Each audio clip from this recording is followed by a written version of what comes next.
లోకేష్ని లోకేష్ని మనం అందుకే పప్పు అనేది అందుకే పప్పు అని పప్పు నిజంగానే రోజు రోజుకి ఎంత డెవలప్ అవుతాడేమో పాపం కొంచెం చిన్న ఒక 1% అన్న నాయకుడిగా రాజకీయ నాయకుడిగా ఎదుగుతాడేమో అని మనం అనుకుంటే ఆయన 1% కాదు, నేను పాయింట్లోనే ఉంటాను, నేను అసలు నేను నాకు అలాంటి లేదు, నాకు దోచుకోవడమే తెలుసు అంతేగాని నేను జగన్మోహన్ రెడ్డి గారిని తిట్టడము ఎర్ర బుక్ ఏమనంటే రెడ్ బుక్ అంటాడు, జగన్మోహన్ రెడ్డి గారిని తిట్టడానికే నేను రాజకీయాల్లోకి వచ్చినట్టు ప్రవర్తిస్తున్నాడు అంటే ఈయన ఇప్పుడు అది మరి అది ఏందో మరి ఆయనకి ఆలోచించాడో జనాలు ఉన్నారని చూసుకుంటాడో జనాలు మరి అర్థమే కాదు కానీ 300 అంట పెన్షన్ ఇచ్చేది ఏపీలో, ఆ 300ని 400 చేస్తాడంట.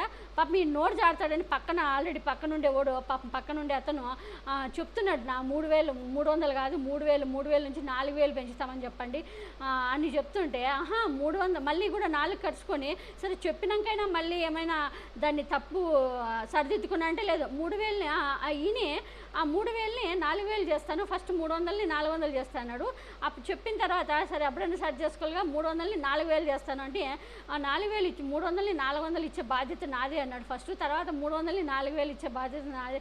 అసలు ఎంత పప్పు అనేది అందుకే అనిపిస్తుంది. మనం వినండి, వినే తరించండి. 300 రూపాయలు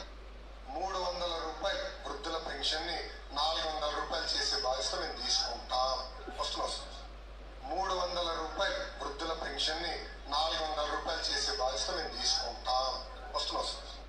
300 రూపాయలు వృద్ధుల పెన్షన్ని 400 రూపాయలు చేసే బాధ్యత మేము తీసుకుంటాడంట 300. మరి ఎక్కడ ఏ దేశానికి తీసుకుంటాడేమో మరి 300 ఇక్కడ ఇస్తుండేది ఆల్రెడీ జగన్మోహన్ రెడ్డి గారు 3000 పెన్షన్ ఇస్తున్నారు. దాన్ని అసలు పప్పుగాడు అబ్బాయి వీడు వేస్ట్, అసలు వీడు రాజకీయ నాయకుడు, వీడు వచ్చిందే దోచుకోవడానికి వచ్చాడు రాజకీయం లేక అంతే తప్పితే వీడికి రాజకీయం తెలియదు, ఏమీ తెలియదు, ప్రజలతో ఎలా మలగాలో తెలియదు, ప్రజలతో ఎలా మాట్లాడాలో తెలియదు. ఏమనంటే డబ్బులు ఉన్నాయని పొగురు అహంకారంతో ఏమనంటే జెడ్ కేటగిరీ ఉందని పెద్ద బిల్డప్ కొడుతున్నారు. కానీ వీళ్ళంతా పనికి రాని వాళ్ళు వీళ్ళంతా రాజకీయాలకి.